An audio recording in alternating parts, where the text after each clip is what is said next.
Hey, thank you everybody for coming. My name's Dan Boron. I'm the community planner for the city of Springboro. And I'm going to do a little bit of background introduction, some housekeeping here for tonight before we introduce our main speaker. I want to thank our partners. First, Carl Suchmel from the Miami Valley Communications Council. If you notice, we have the camera set up. All the programming here tonight and the rest of the programming we do this winter will be available for rebroadcast through the City of Springboro website and other outlets, including MVCC. Also, I'd like to thank Nan Allen from the Springboro Public Library. I think we're on year 7 on the partnership here of what we're now calling our next destination speaker series. And been a great partnership. We'll go into the rest of our programming here, but I think this all started 7 years ago. When they were doing program, we were thinking about it, and I'm glad you all are enjoying it after these years. I want you to please turn off your phones so it doesn't disrupt the broadcast for later, and any other devices you may have. And like I mentioned, this will be recorded for eventual rebroadcast. One thing we will do is, please bear with us, we may have to repeat questions so they're picked up by the microphones that are here. Last but not least, the important thing I think most of you know, use the restroom, take a left, 2 restrooms at the end of the hall there and the water fountain as well. All the items that are out there in the hallway are free. Feel free to grab anything you'd like. Also, we have a sign-in sheet and little cards. If you're not on our mailing list, if you're getting this another way, please add your name to our list so you keep getting information about the programming we're doing here in Springboro. Last but not least, I'll be quick. We have 3 more elements of the program here in Springboro with our partners at the library. The remainder of the program will be taking place at the Springboro Performing Arts Center. We have a card out there in the hallway with all this information on there. That is located at the corner of 73 and 741. For those of you, mostly, I think some are from Springboro, familiar with it. Performing Arts Center just behind Warped Wing. Our next speaker is going to be Justin Kellemeyer from K&G Bike Center, who will be speaking on Thursday the 26th on bicycle maintenance and repair. So get hands-on repair activity. You can bring your wheel and go through that training. February, we're bringing back Steve Magus, Ohio bike attorney, who will be talking part bike law, part bike history. Great talker, great speaker. We'll be doing that also at the BPAC on Monday, February 6th. And the last but not least, we had her here last year. We're bringing her back. Jocelyn Hardman, who's going to be talking about St. Cuthbert Way.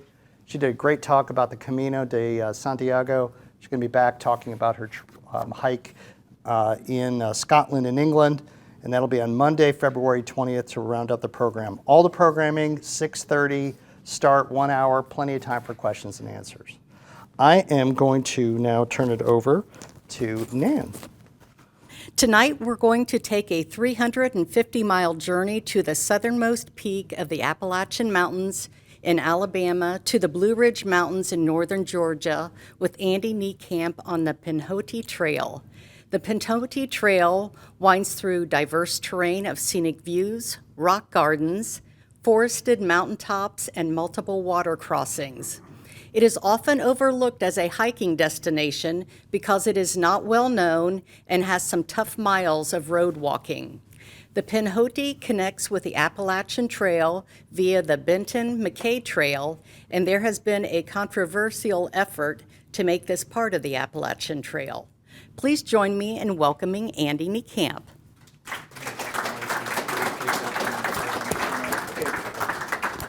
Okay, thank you everybody for coming out and spending your Tuesday evening here to learn about the Pinhoti Trail. My name is Andy Niekamp, like Nan said. It's always great to see so many familiar faces in the audience, so thank you for coming out.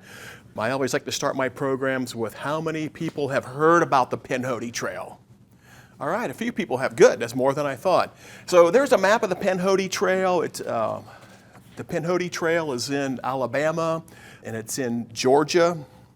So the state on the left is Alabama, and the state on the right is Georgia. So you can kind of see where about the Pinhoti Trail starts. It is in the Appalachian Mountains. Some people call it the Piedmont or the Ridge and Valley system. I like to start my programs with facts and figures first to give you an overview of what it's about, and then we kind of jump into the photo journey. So some Pinhoti Trail facts. It's about 350 miles long, although I'm going to show you a presentation tonight that goes about 422 miles because I walked all the way to the Appalachian Trail. The Pinhoti Trail is in 2 different states. It's in Alabama and Georgia. It was completed in 2008, so it's a relatively new trail that most people haven't heard about. It's growing rapidly, and it's an important trail. That's a national recreation trail.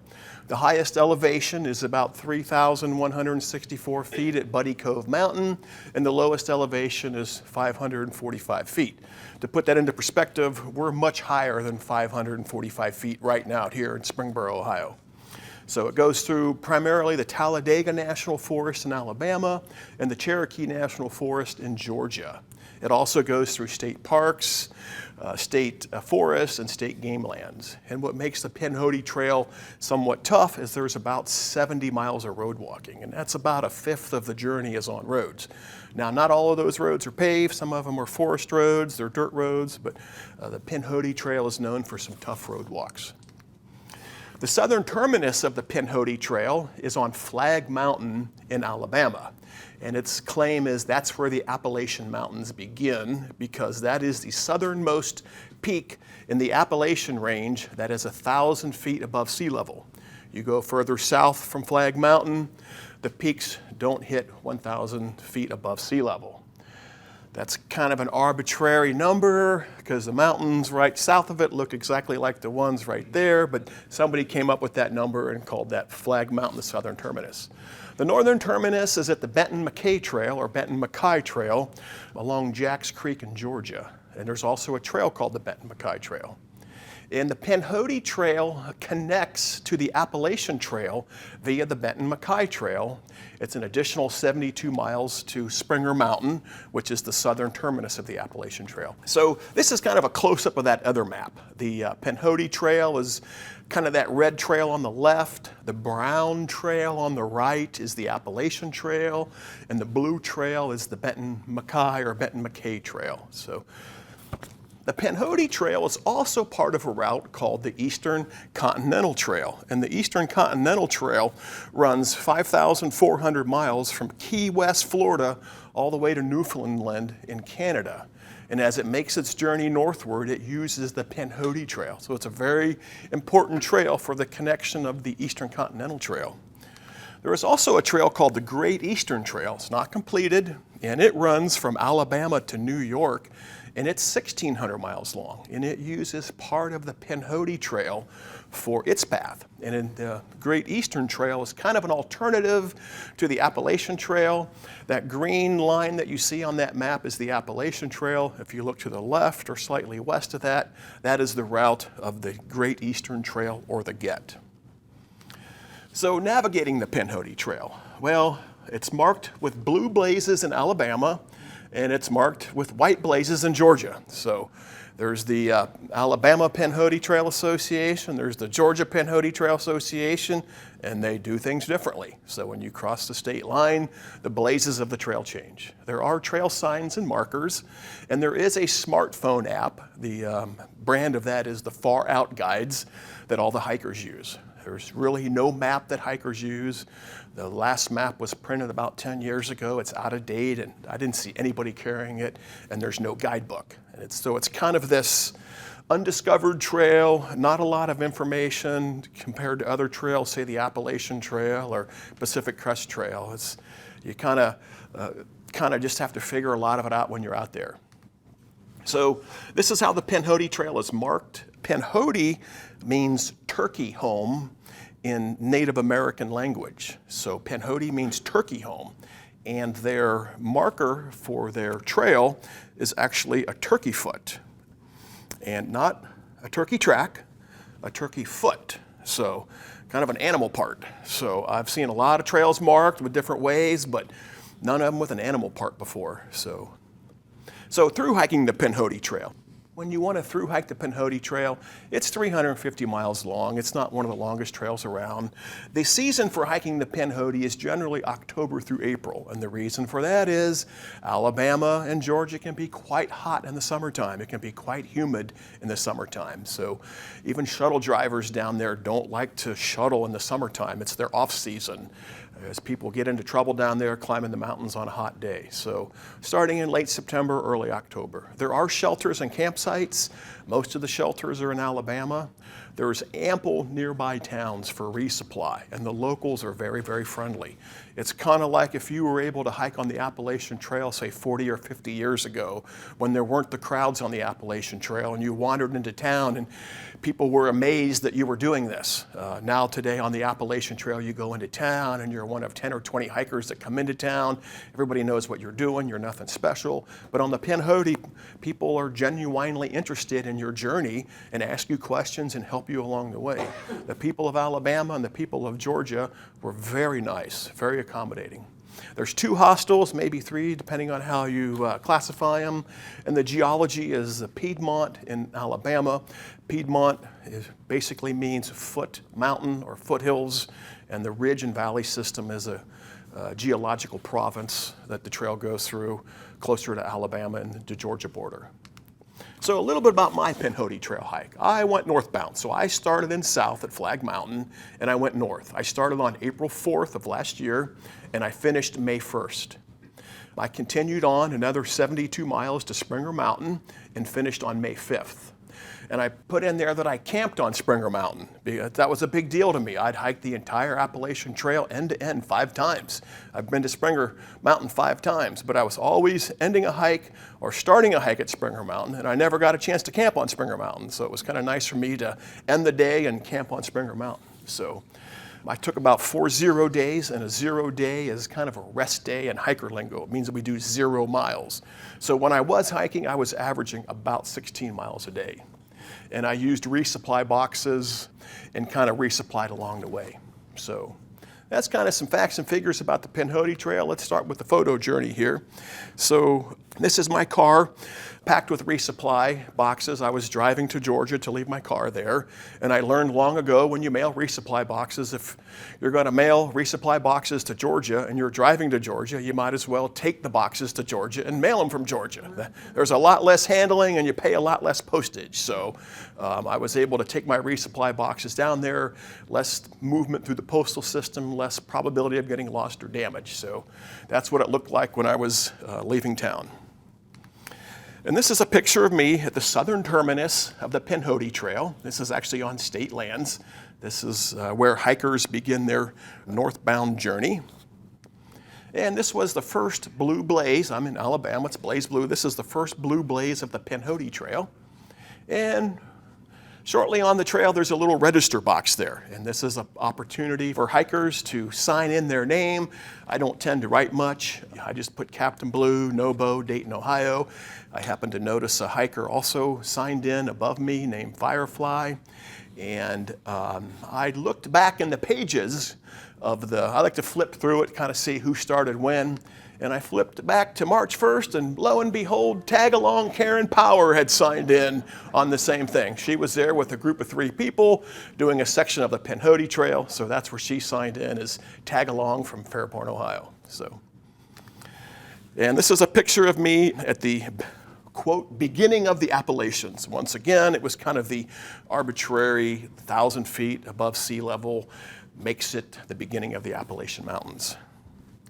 And this is actually the summit of Flag Mountain. And the land for Flag Mountain was acquired by the state from a timber company in the 1930s to build a new state park. The Civilian Conservation Corps, CCC, we probably all have heard about that, built the tower in 1935. It's 50 feet tall. The state used the tower as a fire lookout until 1989, and the state park was never built or never completed. But today, the tower has been refurbished and people can go to the top. I was not able to go to the top because it didn't open until 2 months after I was there. So this is one of the 5 original cabins built by the CCC in the 1930s. This is actually the caretaker cabin or the ranger cabin. And this is where I spent my first night. So I had driven from Dayton, Ohio, down to Georgia, parked my car, got a shuttle from North Georgia all the way down to Flag Mountain, and got dropped off at 5 o'clock in the day, and I knew there was a big rainstorm coming tonight. I had made arrangements with the caretaker to spend the night with him. So there was a spare bedroom in there, and he welcomed hikers. And the caretaker is none other than Nimblewheel Nomad. Has anybody heard of Nimblewheel Nomad? Yes, a famous hiker. His true real name is Sonny Eberhard. And 2 years ago, at age 83, he became the oldest person to complete a thru hike of the Appalachian Trail. It was his third thru hike. He is the caretaker, or was the caretaker at the time, on Flag Mountain. He completed many legendary hikes, including a thru hike of the North Country Trail in 2009, which means he passed through Dayton. And I actually sent him a copy of my book, and he's had to get a picture of him. And by the way, my commercial plug is if you'd like to buy a book tonight, I'd be happy to sell one to you for $15.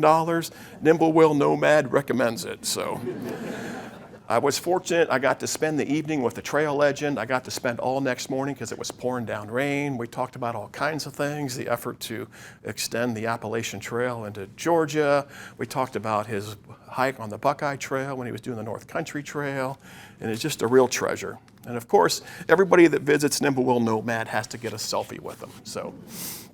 So the next day, I didn't get on the trail till about 1 o'clock. I was waiting the rainstorm out, and I got to the first shelter on the Pinhoti Trail, and this is Weogufka Shelter, and there was a hiker there, and this was a fellow who had signed in before me.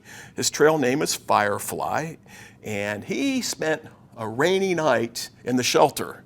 I told him about the caretaker cabin, and he said, I had no idea there was a caretaker cabin there. So this is about 2 o'clock in the afternoon. He's just starting to hike for the day. That's how much rain came. So we kind of bonded, and we kind of hiked together off and on. We kind of leapfrogged. And this is a Pinhoti Trail sign with a triple blaze that actually was marking the location of the shelter. And we did a little road walk, and we got to our first town. This is the town of Weogufka, and this is Caperton's General Store. You are in the heart of Dixie, and Confederate flags still fly, and the owner opens his store whenever he wants. There's no set hours. He lives just down the road, and when he drives down and opens the store, that's when the store is open. And the sign there says, cash and loans on guns and gold. You can get knives and propane and cold beverages and beer and Confederate items and quail. But they're very friendly to hikers. They love hikers. You go in there and you sign their register book. So I had bumped into Firefly, the hiker there, and we started hiking on. And so much rain had fallen the night before that the water was over the roads. And so we were on a road walk here. And luckily we could see the stripes through the water, so we knew it wasn't that deep.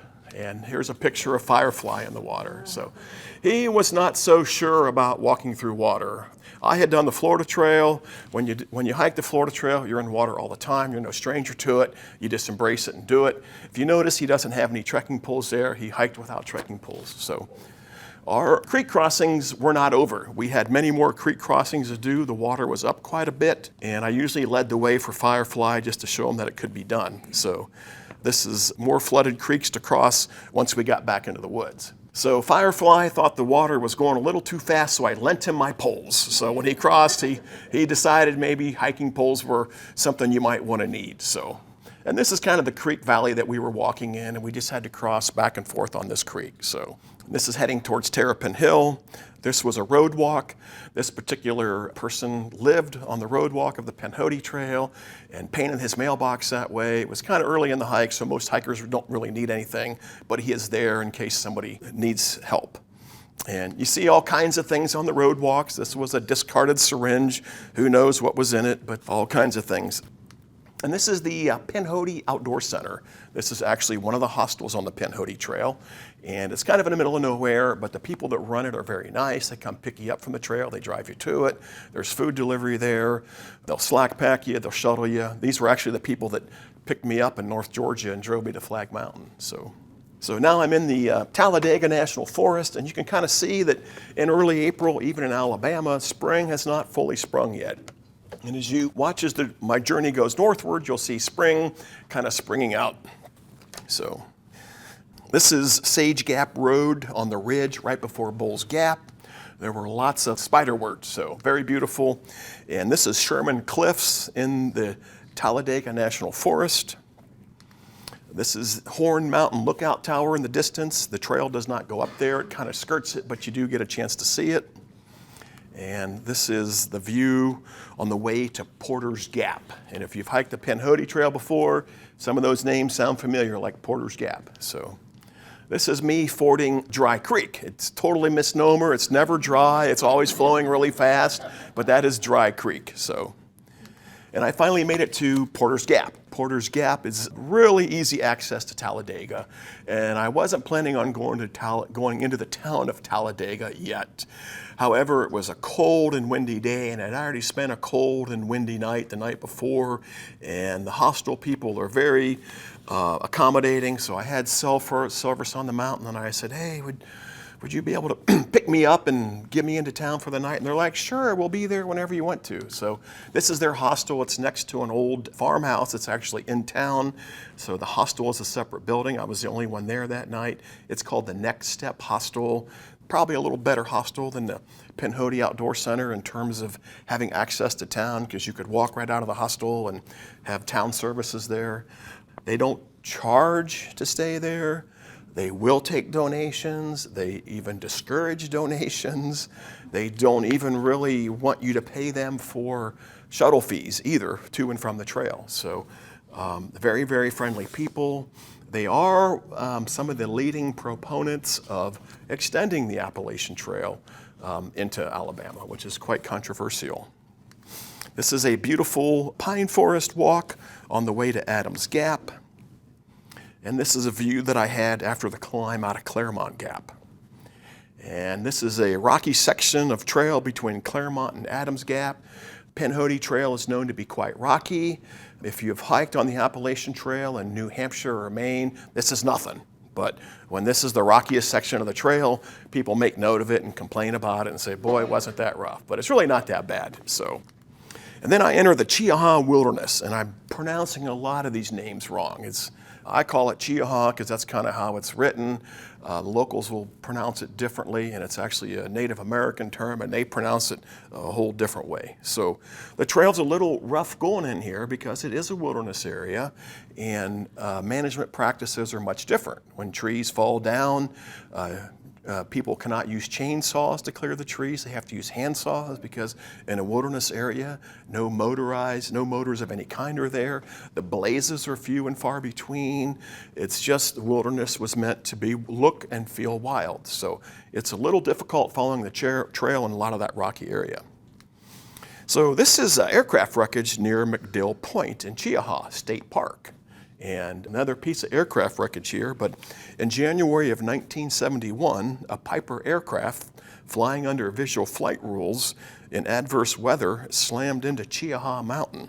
2 people died, and Cheaha Mountain is about 2,000 feet above sea level. And what basically happened is he was flying in bad weather. There was cloud cover. When you fly under visual flight rules, I'm not a pilot, you have to be able to see what you're doing. And the natural tendency is when you hit bad weather is to drop lower and lower and get below the clouds. Now, most of surrounding Alabama around there is about 500 feet above sea level, and all of a sudden you got this 2,000-foot mountain coming out of nowhere. So this fellow was probably dropping lower and lower, and not having the sophisticated navigation equipment we have today, just slammed into the mountain. There was no chance for him. And that wreckage is still there for you to look at today. And this is overlook at McDill Point. This is in Cheaha State Park. And this is actually Cheaha Mountain, and this is Bunker Tower. And it was also built by the Civilian Conservation Corps in 1934, and I was able to go to the top. And Cheaha Mountain is Alabama's highest point. And it's nice because you can drive right up there if you want. The trail doesn't go up there, but I was able to get a ride up there. And this is where some people would like the Appalachian Trail to begin. Cheaha Mountain, Alabama's highest point, have the Appalachian Trail go to Maine's highest point in Katahdin. So I will talk about the last couple of slides, the pros and cons of that. So right now I'm about 90 miles from the start of the Pinhoti Trail. And inside the camp store at Cheaha State Park is a little display here, is to complete the feat, and you can buy some paraphernalia that says, AT to AL, which means Appalachian Trail to Alabama, and you can be a supporter of this effort. Most of the locals in the hiking community are dead set against extending the Appalachian Trail into Alabama. And if you were to be a hiker and you were to wear one of these medallions, you would get the cold shoulder because, but it's the state that wants the economic benefits of an Appalachian Trail in their state for these small towns that don't have a lot going for them right now. So moving on, this is Little Hillbilly Waterfall. And this is a campsite that I had just past Little Hillbilly Waterfall. And this was the view out of my tent that night, kind of looking up at the stars. That's kind of one of the nice things. Camping, looking up. There's a black rat snake. And this is the trail near Heflin. And Heflin is a trail town. Somebody in the city manager's office will come and pick you up and drive you into town because they know you're going to spend money. So they will pick you up 4 miles outside of town, or you can walk in and they'll drop you off at the hotel. They'll take you to the Dollar General. They'll take you to the grocery store. So they want hikers in their town because hikers come in town and spend money. And this is an overlook just past Heflin. This is Lower Shoal Shelter. Very, very beautiful shelter right along a creek there. This is a field walk near Sweetwater Lake, and this is Sweetwater Lake. It's actually dammed up. And this is Laurel Shelter. I spent the night there, and if you look closely, you can kind of see my tent inside the shelter. It was going to rain that night. Here's another little selfie. It's usually considered poor etiquette to set your tent up inside a shelter because others may come in and want to take space. But there was nobody there that night, so I felt confident setting it up. That way it could rain, and I could be away from the mice and all the other critters that were out there too. And this is my alcohol stove and cook pot. That's kind of what I use in the morning to make coffee, make breakfast. Alcohol stove and a titanium pot. This is a monument to Shoal Creek Baptist Church. And this is actually the Baptist church itself. It was built around 1885 and is one of the last of the 6 remaining hewn log churches in Alabama. So it's from when they used hand-hewn logs to build it. And this is the inside of the church. So the church is open. It would make a great camping spot if you were going through there and it was raining. And I'm sure hikers have stayed in there. Some more flowers in bloom. Does anybody want to take a stab at what these are? I think they're phlox or something like that. Does that sound about right? Okay. And this is Choco Loco Shelter. There's some really great names on the Pinhoti Trail. And this is Choco Loco. So they actually had a Mount Katahdin sign that says 2,400 miles. This is right near Choco Loco Lake. So it's actually on the dam. So I met these 2 female hikers. I don't have pictures of when I met them, but we were taking a break in a shelter and they rolled up and I had heard about them. It's Amber and Nicole from Memphis, Tennessee. They go by the trail names of Sketchy and Gazelle, and started talking to them, and they said they had spent the previous night in the town of Piedmont, Alabama in an Airbnb. And they wanted to spend a second night in that Airbnb, but it was already booked up. And it was Easter weekend. So they were kind of a little disappointed they didn't get to spend a second night in town. And I said, I'm going into Piedmont tonight, and I got an Airbnb rented in Piedmont. We compared notes, and it turns out that I had rented the same Airbnb that they were in the night before. And I had it reserved for Saturday night of Easter weekend. And I said, you know what? I'm going into town. It's a 2-bedroom Airbnb. I only need 1 bedroom. You guys are welcome to come into town and spend the night with me. Now, I just met them 15 minutes ago. They were really thinking about, well, we could be in town tonight and we have another shower. And they're kind of looking at me like, is this guy an axe murderer? Or like, and they were like, sure, let's do it. So we ended up walking. This is the Chief Ladiga Trail. I'm probably saying that wrong. We were on a short bike path. We had a couple creek crossings to do, and we all ended up in town, and this is us in front of the Airbnb. So we quickly bonded, became friends, and kind of hiked off and on afterwards. So this is a Pinhoti Trail sign. You can see that the Georgia border is maybe just a mere 5 miles away. And this is on top of Flagpole Mountain. This is a very nice overlook. It's ATV accessible. That's why it's kind of all dirt up there and not vegetation. But somebody has erected a cross and put a big flagpole there. But it's a great view. And then you get to the Alabama-Georgia border, and this is what's marked there. One flag on the left is the Georgia flag, and the flag on the right is the Alabama flag. And here's a picture of me crossing into Georgia. It's kind of nice. And with one step, you go from the central time zone to the eastern time zone, and automatically the sun sets 1 hour later. So I was really happy to be in the eastern time zone. This is at Spring Creek Shelter. I met up with Gazelle and Sketchy, and we spent the night in the shelter together. And this is morning breakfast before we were going to be heading into the town of Cave Spring, Georgia. This is the first signs that I saw of the Great Eastern Trail that I mentioned. Like I said, the Great Eastern Trail uses part of the Pinhoti Trail on its route from Alabama to New York. This is a beaver dam that we saw along the trail. And then I saw this really cool trail sign. And so some of these towns are on the Great Eastern Trail, and some of them are on the Pinhoti Trail. So the very top one says Mount Katahdin, and there's a Pinhoti Trail logo marker there. But if you see Chattanooga there, the Pinhoti Trail does not go to Chattanooga, but the Great Eastern Trail does, and they have the Great Eastern Trail logo there.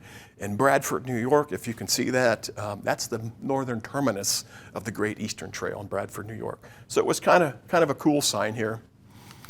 And then there was a road walk into the town of Cave Spring, and there were several of these Trail of Tears signs erected.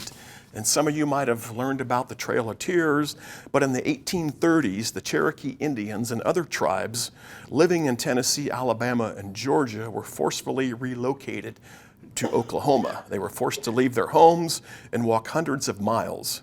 6,000 Native Americans were forced to leave under the Indian Removal Act of 1830, and many of them died of exhaustion along the way, or some of them even died of starvation along the way. It's a very sad story of how the Native Americans were treated. So these markers were along the way. And then you get into the town of Cave Spring.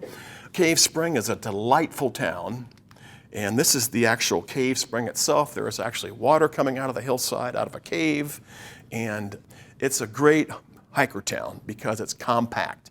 It's got lodging for hikers, it's got a grocery store, it's got several restaurants, it's got a Dollar General, it's got a coffee shop, and it's all within walking distance, nothing spread out. Sometimes you get into these towns and the grocery store is 2 miles out of town on the strip mall, and if you're a hiker, that's kind of a long distance when you're trying to take a day off here. It's just a delightful little town that embraces hikers, that likes hikers. And this is on the porch of the Hearn Inn, which is an old dormitory for a school that was once there. And that's Sketchy and Gazelle. They decided to call it quits on their Pinhoti Trail through hike. One was having some physical problems and foot pain, and the other one was kind of getting more or less homesick. So they were real happy because they were going home. I was continuing on, and there were a couple other hikers there. Then when you leave the town of Cave Spring, there's a 15-mile road walk to the real small town called Coosa. And part of that 15-mile road walk is 4 miles along an interstate-looking Highway 1. I was baffled. They routed the Pinhoti Trail on this interstate. And I was walking up an interstate on-ramp. I just couldn't believe it. I kept checking my electronic map, like, am I in the right place? I've done a lot of road walks on a lot of trails, Buckeye Trail, Florida Trail, and other places. I've never walked on an interstate. It was the craziest 4 miles I've ever seen. But apparently, that is the safest 4 miles for hikers to get to the town of Coosa, just because the other roads are windy. There's a paper plant there, and there's logging trucks that come by. But it was quite interesting. Then when I got to the town of Coosa, I was met by a friend, Terry. She's in the blue there. She's from Fairfield Township, and she came out to hike with me for 5 days. And she wanted to come out and hike, and I said, well, Terry, it's going to be 5 days, and it's going to be about 78 miles. You got to hit the ground running. And she was game for that. And the fellow in the back is Leland, and he was her shuttle driver, drove her from Dalton down to Coosa, and he lives in northwest Georgia, and just a great resource. Always see Leland in his overalls. He's always got a ball cap on with a Confederate flag, and he's always got a pistol in his pocket. So, but he knows the mountains very well. He knows the rivers. He's got a source of great information. And the lady in the middle is Julie, and she grew up in Bowling Green, Ohio. And she moved to Georgia for a teaching career, spent an entire career there, and retired there. So she's a shuttle driver too, and she wanted to meet Leland. So all 4 of us were there together. So the trail that Terry and I hiked, right off the bat, we had 12 miles of the Sims Mountain Trail, which is an old railroad grade, some of the flattest hiking on the entire Pinhoti Trail. We really loved it. So 12 miles, nice and flat. We were having so much fun talking that we missed the turnoff and we went 2 miles too far. And before we realized it, we're like, oh no. So we had to turn around and trace our steps. And this is a campsite we had by a cell tower just north of High Point Trailhead. And this is a trash dump along the trail. This is on our second night together. There was a lot of trash along the trail. Just a lot of people would just dump stuff. This was one of many. Now, I'm happy to say when Karen and I hiked between Christmas and New Year's, it was all gone. So somebody had cleaned it up from April till now. But we saw a lot of trash. And later on in the hike, we saw Leland again, and we told him where we camped. And he goes, what? We were camped maybe 200 yards from here. And he says, what? He goes, I would not camp there unless I had a gun. And we're like, whoa, well, we didn't know that. We were tucked away in the woods. We didn't have any problems whatsoever. Nobody came by. But we didn't quite realize we were so close to the road and close to a big trash dump. So this is a picture of Terry and her tent. A little toad we saw along the way. We had 2 creek crossings, the West Armuchee Creek. It wasn't too bad. It was a hot day. It turned out to be a hot section of trail, so fording through it wasn't too bad. And here's me doing one of my favorite things on the trail. It was hot. During the mid-afternoon, it was almost too hot to hike, so we just find a shady place, get some water, and kind of maybe take an hour-and-a-half break, let some of the heat pass. This is my tent on Johns Mountain. There's a real nice overlook up there. This is Terry with her tent at Johns Mountain. And then we met Leland the next morning because my trekking pole tips had broken. And I had used my smartphone to order a new pair of trekking pole tips on Amazon. And I had them delivered to Leland's house. And so they were delivered to Leland. We were kind of in his territory. And so he decided that he would drive to Johns Mountain Overlook in the morning and give us the trekking pole tips along with some pliers and tools to fix my trekking poles. And this is a selfie that we took at Johns Mountain Overlook. So this is Terry at Keown Falls. Not a lot of waterfalls in this section of trail, but it's very pretty. It was flowing. This is a picture of Keown Falls from behind. We made our way down to the picnic area at Keown Falls, and we just stopped and made some coffee, used the restroom. And if you notice, I got a bag of grapes there. Leland brought some fresh fruit for us, so he was really nice. And if you're a hiker, it's one of the things you typically don't get in your resupply box, but he brought some grapes for us. Then we made our way over to the Snake Creek Gap, and this was an important gap during the Civil War. There was a battle in this area, and General Sherman moved troops through here on his way to Atlanta. And we kind of all know what General Sherman did when he got to Atlanta, the Atlanta campaign. But he had a battle in here, and he forced the Confederates to retreat to Dalton. So this is an historic gap, Snake Creek Gap. A lizard on a tree there. This was our last campsite before Dalton. So it's a real dry section of trail, so there's going to be no water for 16 miles. So all hikers kind of camp here and then carry their water the next day for 16 miles. And this is Terry filtering water. We finally got close to Dalton. This is the overlook near Doug Gap, and Doug Gap was another site of a Civil War battle. And we finally get to this, I-75. So all of you that have driven from Ohio to Florida have probably driven right down I-75, right past Dalton, crossed the Pinhoti Trail and didn't even know that. So Dalton is kind of synonymous with what? Carpet. Yeah, I mean, I grew up in Dayton, and that's commercials on TV about Dalton, Georgia carpet outlets. So it's interesting. So number one, Terry went home. So here 5 days were up, and I stayed in a hotel. But the carpet industry got its start in Dalton in 1895 by a teenage girl. She made these bedspreads that were tufted, and she made it as a wedding gift for her brother. Interest in her bedspreads grew, and by 1900 she began selling them for $2.50 to tourists and whoever would buy them. So she had this method that she used to kind of create tufts, which would be like the pile in a carpet. So demand for her spreads soared. And by the 1930s, 10,000 people in the area were making this tufted spreads for sale around the country. And it actually carried these people through the Great Depression.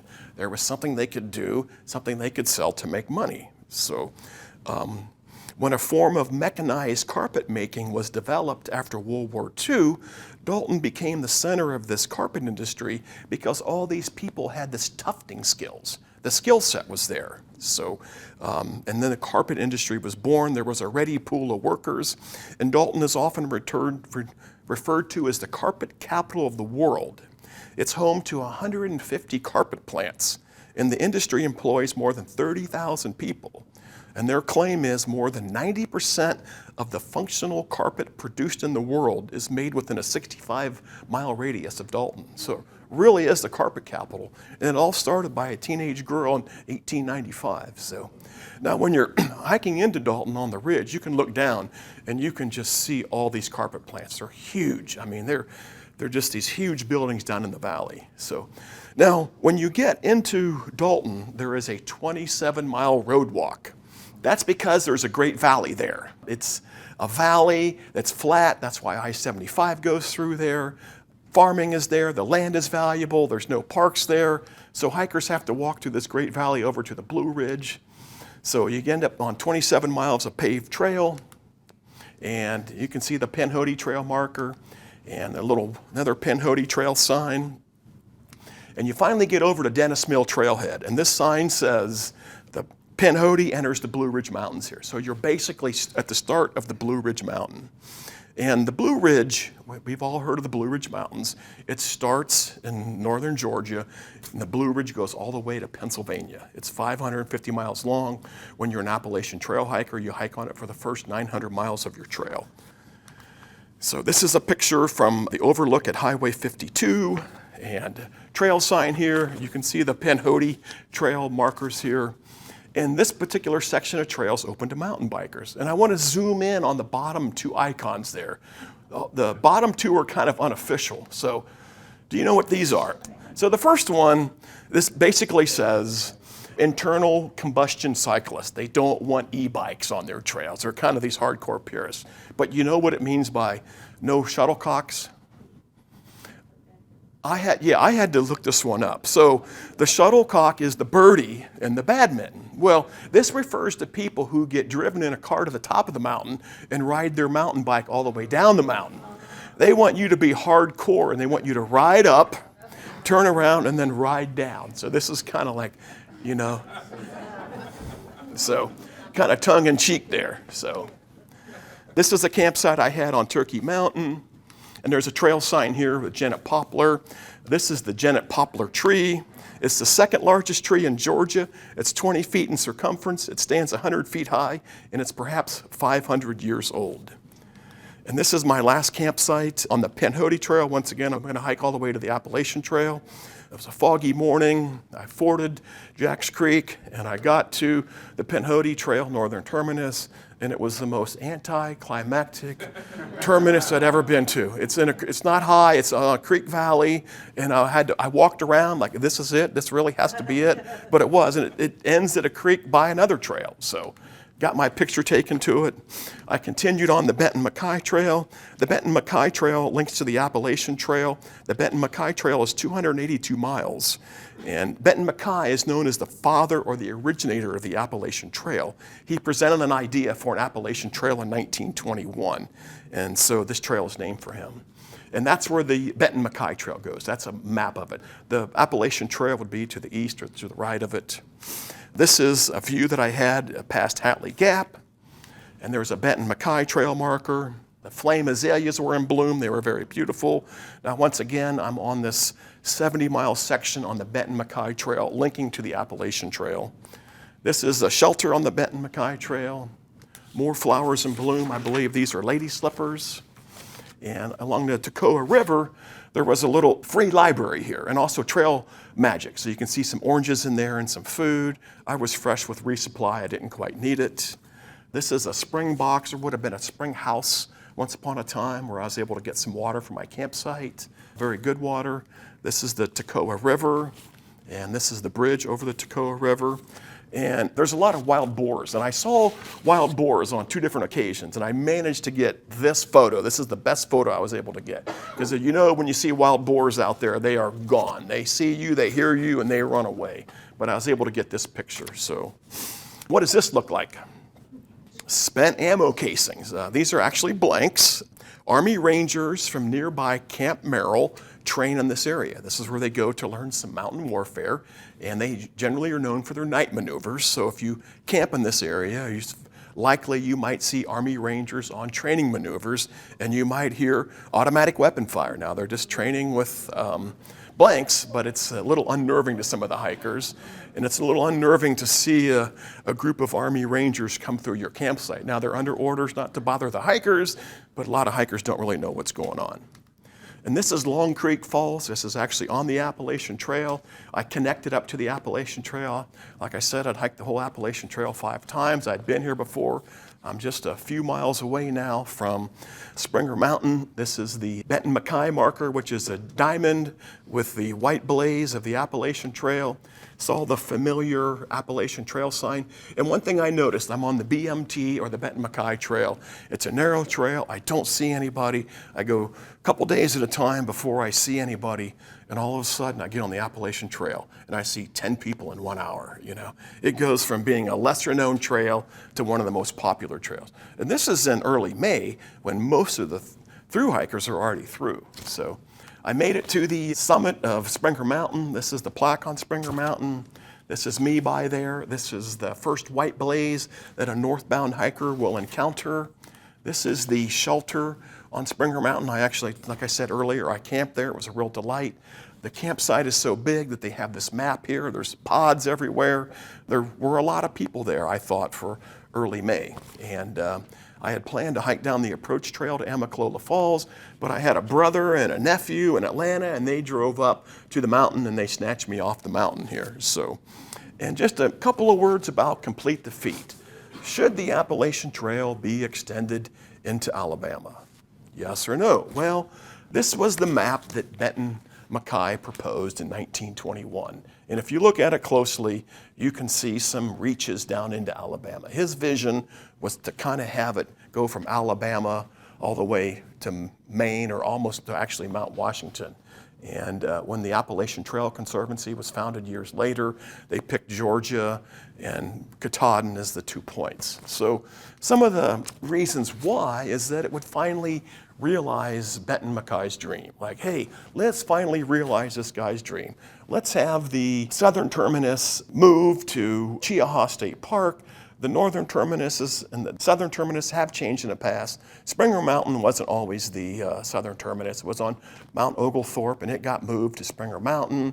The original goal was maybe to have the Appalachian Trail end on Mount Washington in New Hampshire. There were thoughts about having the Appalachian Trail start on Mount Mitchell in North Carolina. So it's not unprecedented to move it. And the AT would go from the Alabama's tallest mountain to Maine's tallest mountain. How cool is that? Well, you'd add 240 more miles onto the Appalachian Trail. It would bring National Scenic Trail status to the Pinhoti Trail. The hikers could start earlier in the season. They wouldn't have to wait till March to start. They could start in January. But most of all, it would boost the economies of small towns in Alabama, and that's really the root of it. The state of Alabama would like to have it there. The elected state officials would like to have it there because it would bring much needed tourism.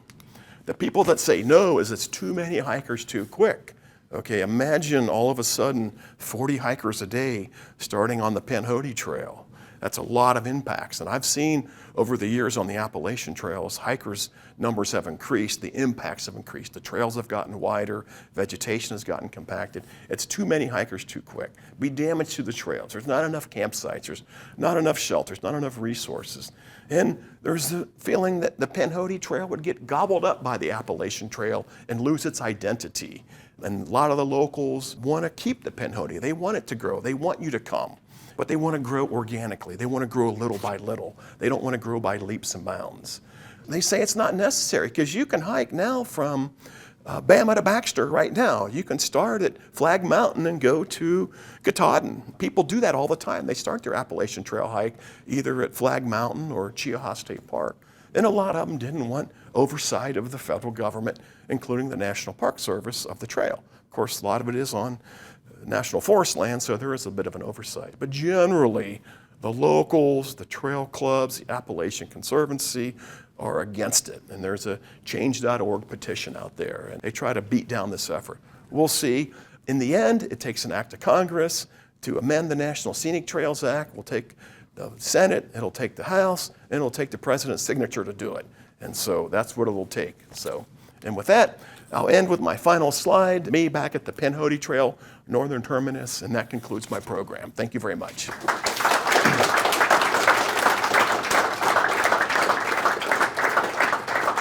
And anybody like to ask a question?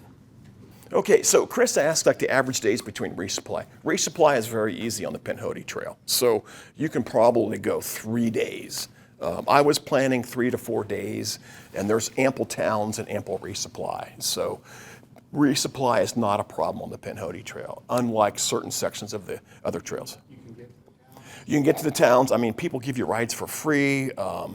They feel like it's their duty to give you a ride into town. People are very friendly. Like I said, in Heflin, they come out and pick you up and give you a ride to town. So they don't charge you for that. Good question. Another question? Jim. Do you gain weight on your trail or lose weight? So I generally lose weight. I usually start with more pounds than I need on me, and somewhere along the way I lose them. The question was, do I gain weight or lose weight? And generally lose weight. So good question. Yes, sir. The long road section, did you just lower your head and plow through it, or was there actually any redeeming quality to it at all? Yeah, so the question was about the road walking, especially the 27-mile Dalton road walk. So did you just kind of grind through it, or was it fun at times? So for me, I don't mind the road walk so much, okay, because the woods look a lot the same all the time. When you're on the road walks, you get to interact with people, you pass by convenience stores, you can stop and take breaks at churches, you get to see how people live, you get to see how they work. Chances are you'll talk to somebody. I don't mind them that much. So other people just hate them and they skip them and they're like, oh, you know, why would you have a 27-mile road walk? But I had a lot of pictures on my road walk of cemeteries and old churches and architecture and things that I never would have seen if I was, you know, back in the woods. So the road walk then was through towns and not necessarily just long trips. So part of that 27-mile road walk through Dalton is in very rural areas, and about 7 miles of it is in, you know, build up Dalton, where you're walking by McDonald's and pizza places and hotels and Kroger and Walmart, and so that's kind of interesting too in itself. So, but then the other road walks weren't bad because they were forest road walks, right? Meandering roads in, you know, rural Alabama. So, good question. Yes. Did you have more than one pair of shoes? So did I have more than one pair of shoes? No, not for this hike. With about a 300, 400-mile hike, one pair of shoes would do it. So the wildlife that I encounter, do I encounter bears or mountain lions or different things? The bears are there. Well, I did not see any bears on the Pinhoti Trail. Some people will say mountain lions are there. They're very tough to see. I would love to see one. Did wild boars. Previous hikes I've seen snakes. No, and it's nice that you mentioned like Naples, Florida, because there are bears in Florida. You tell most people there are bears in Florida, and bears, there are mountain lions. They're called the Florida panther, yes. Yeah, so good question, yes. What was in your typical resupply box? So what was in my typical resupply box? So generally, I like to do resupply boxes because I eat Mountain House freeze-dried foods. It's kind of fast and easy for me, and I'm a lazy hiker at the end of the day. And that's stuff that's hard to get. So I would have Mountain House, and I would have like oatmeal for breakfast with the kinds of things in it that I would want. So I would have generally, you know, dinner. I would have a breakfast. I would have some kind of turkey jerky that I like to eat, the protein bars that I like to eat, nuts, different things like that were non-perishable. And that way I can portion it out. And then when I get to town, I know I have mostly the food that I need for the next section. I don't have to run to town and buy 10 of something and only need 5. Put a roll of toilet paper in there, you know, put some other things in there that I might need for the next journey. Every so often I would put some new water treatment drops in there, or just ibuprofen, different things like that. So, and then if I had a craving for something, I would go into town and just buy that from the Dollar General or the grocery store. So, good question. Yes? How much water did you take per day for playing? So, how much water? So, early in the hike, it was kind of cold. Late in the hike, it got kind of hot. But when it warms up, I'm drinking 2 gallons of water a day. I mean, that counts like water for dinner and coffee in the morning and that kind of stuff. But it's very easy for me to have 2. And that's me. That's a lot. A lot of people can't drink that much. But that's kind of what I drink. So, yes, sir. You said you treated all your water instead of filtering it? Yeah, so I use Aquamira, which is a kind of a 2-drop chemical disinfectant system. So treating my water involved basically scooping some water out, kind of mixing a couple drops together, pouring it in there and waiting a little bit. So it's kind of what I scoop is what I drink. So if there's some floaters in there or something, that's not the stuff that makes you sick though. But it passes through your digestive system just fine. So other people will squeeze, like Terry was using the Sawyer squeeze. Like I said, I'm a lazy hiker. At the end of the day, I don't want to do camp chores. So, yes. Yes, you. So your drop boxes, where did you send them? Did you send them to like your Airbnb, or did you send them like to post offices, or how'd you know where to send them? Yeah, so it's like sometimes it's the post office, okay. And so do you call ahead and say, hey, I'm going to be sending So a box, if you, can you just hold it? yeah, if you want to send a box to the post office, it's called general delivery. So I would write down Andy Niekamp, general delivery, Cave Spring, Georgia, and put the zip code. No street address. The postmaster would get that and say, oh, I got a box for general delivery. This guy, Andy Niekamp's going to show up at some point and ask for this box. So they put it in the back room. They're supposed to hold it for 2 weeks, but a lot of times for hikers, they'll hold it longer. I go to the post office, say, hey, I got some general delivery mail. They show them my ID, and they hand you a box. But post offices aren't always open. They're closed half a day on Saturday. They're closed all day on Sunday. They're closed on holidays. Small town post offices might only open for a couple hours a day. So I would try to send them to a hostel, or I would try to send them to a lodging establishment. That way, if I was going to stay there, then when I got there. Sometimes you send them to an outfitter. Sometimes you send them, like we gave one to Leland, and he came out and met us on the trail and brought it to us. So, yes? When you're out in your tent, do you hang your food, use a canister, or neither? Yeah, so bears generally aren't a problem. Hikers do a number of things. I try to hang my food in the tree where appropriate. I don't usually carry a bear canister, but hikers do all kinds of things. Generally, I've lost more food to rodents than I have to bears. Yeah, mini bears. Yes, exactly. Yeah, mini bears. Mini bears are the worst. Concentration of other hikers, foot traffic that you saw on the trail. Yeah, so did I see many other hikers out there? So I saw a few people trying to do the whole trail. You bump into day hikers. You bump into maybe fishermen every now and then. You bump into mountain bikers. You bump into people that are day hiking. But there really weren't that many. If I saw 1 or 2 other backpackers a day, that was generally a lot. So now you tend to see them in town because hikers tend to go into town, and that's where you kind of see them. And the hostels in town, that's where they all congregate. But when you're on the trail, you're kind of spread out. So. Is the elevation profile less than, greater than, or equal to the southern part of the Appalachian Trail? So the question was about the elevation profile. It is much easier. So much easier. And yeah, I mean, the climbs are graded. The mountains aren't as tall. And if you would have asked me a year ago, hey, where's a good place? It's not too difficult to hike in the Appalachians. I'd be like, well, they're all kind of tough. But now I would tell you Pinhoti Trail. Do the Alabama Pinhoti Trail. And even the Georgia Pinhoti is worth it. So if you don't mind a few road walks here and there, it's a great trail. So. How much preparation time does it take in advance? You seem pretty well organized about the hostels and places. Yeah. So how much preparation time? For me, this was not a difficult trail to prepare for because it was only like 400 miles. I've done like 1,000-mile hikes, and that takes a lot more. But the hardest part is the resupply boxes, making sure that you got to sit down and go like, now, how many days is it going to take me to go from here to here? And then how much food do I need to put in there and kind of acquire that food? So the prep time is all in the food for me. Getting the gear is not that hard, but I could get together for a Pinhoti Trail hike leisurely in a week's time, no problem. So, yes. Were your 0 days planned or random? The 0 days were planned because when I take a day off, when I want a 0, I want to be in a hotel. Okay, I want to be in town. I want services. I want restaurants. I want a bed. I want a pillow. I want a shower. I want laundry. You know, I don't want to take a day off in the middle of the woods in my tent. That's just me. Some people do that. So I plan my 0s. On hikes before, sometimes it doesn't work out that way, and you just have to take them when you can or whatever. So I kind of planned them ahead. And actually, that 27-mile road walk in Dalton, I was going to do that over 2 days. And I thought, you know, if I do it all in one day, I can stay in a hotel for a day off. So that's what I did. So I did the 27-mile road walk in a day and earned a 0 day. Fell in the back there? Were all the locals super racist, like openly flying Confederate flags and stuff? No. I didn't see that at all. But yeah, so it might have been different if I wasn't, but I found the locals to be extremely friendly, and to go out of their way to help you. So